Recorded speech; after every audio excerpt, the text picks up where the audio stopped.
Hello, welcome to my channel, or welcome back if you've been here before. My name is Beth Ann, and today I want to talk about two spooky season book recommendations, both books that I read, I guess, in the month of August.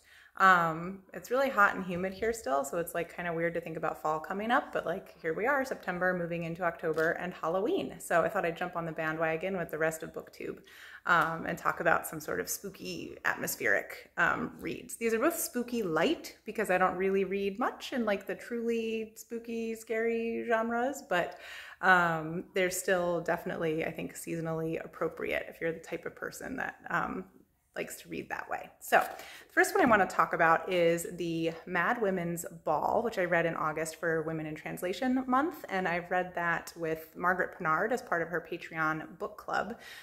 So go check out her channel if you haven't already, and if you want to join us in future book clubs, it's a lot of fun.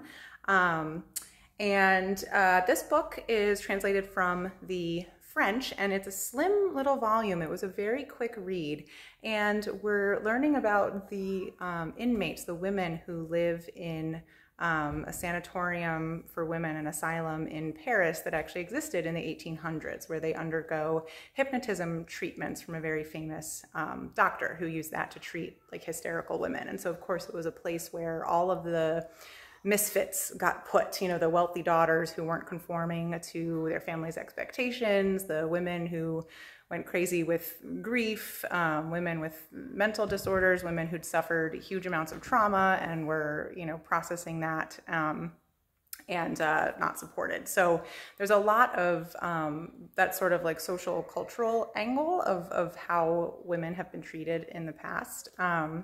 Going on in this, but it's not hitting it on the nose, really. We sort of get that through the personal stories of a couple of the characters in this book. So we mostly follow the head nurse of the institution, and we follow her as she interacts with a couple of key patients, and we see what happens to these patients.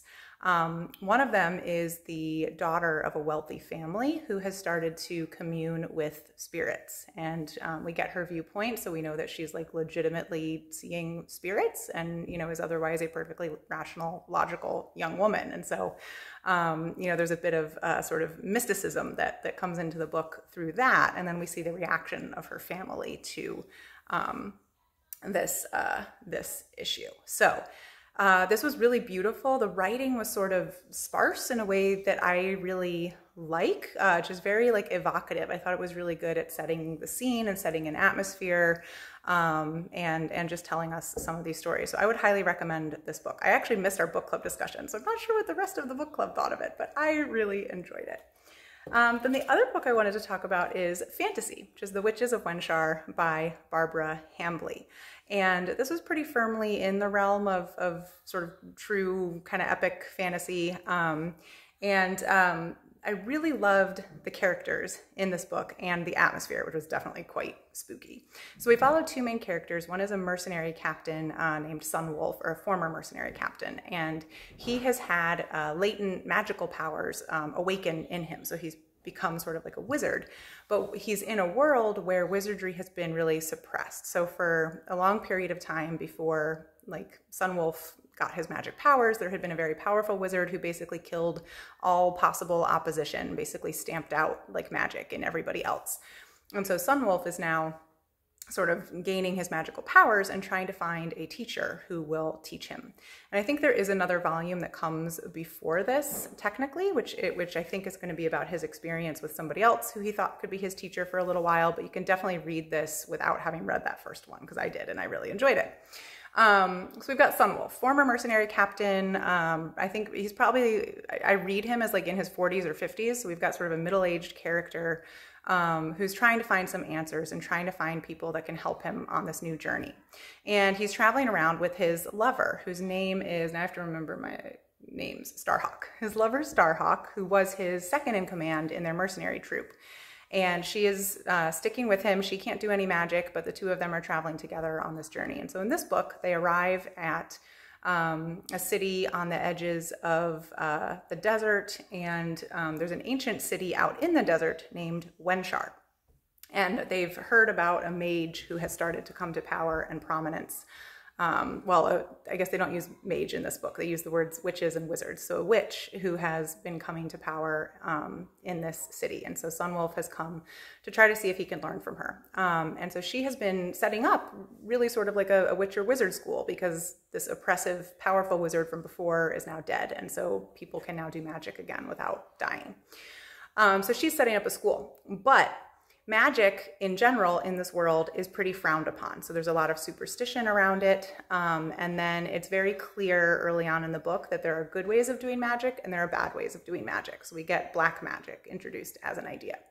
And the city of Wenshar that exists out in the desert is now a ghost city. It was completely destroyed.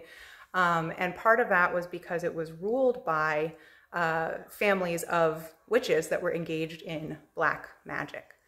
So that's sort of the history of the world in this region. And then once Sunwolf and Starhawk are in this place, Sunwolf is trying to pursue his magical education. And then basically we get like a murder mystery that unfolds. So people start dying, and they're dying in ways that start to seem magical, and tied to black magic in particular.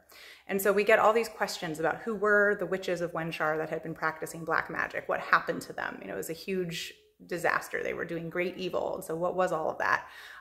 There are demons involved. We get to see the demons, and it's basically, you know, sort of a murder mystery that unfolds, but with these magical and fantastical elements. It's very, you know, again, atmospheric for spooky season, which is where I kind of started out. So it's a pretty spooky book. Barbara, well, again, spooky light, but Barbara Hambly does a really good job, I think, sort of creating this really eerie atmosphere in this book. A lot of the action happens at night and in moonlight. There are often unseen things moving around, so it's just very spooky in that way. So I really enjoyed it. It was a solid book. The things that I liked a little bit less about it, we never really get enough world building to ever really understand what's going on. There's quite a bit of the like plot and things that happen with the characters that is wrapped up in this book, so it was definitely satisfying.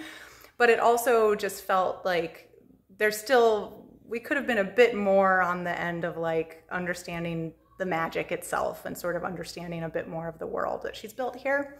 So that was sort of one thing. And then the writing style did get just a little bit repetitive. As I said, I felt she was really good at setting a spooky atmosphere that went with the demons and the murders and all these things that were happening in the story. But it also, some of the ways that that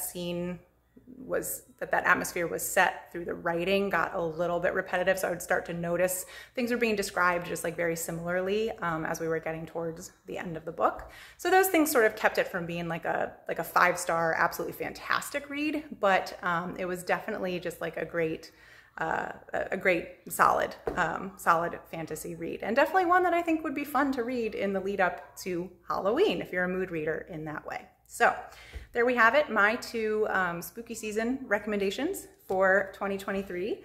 Let me know if you've read either of these books. There we go. I'd love to hear what other people think about them, and I'll see you on the next video. Thanks. Bye.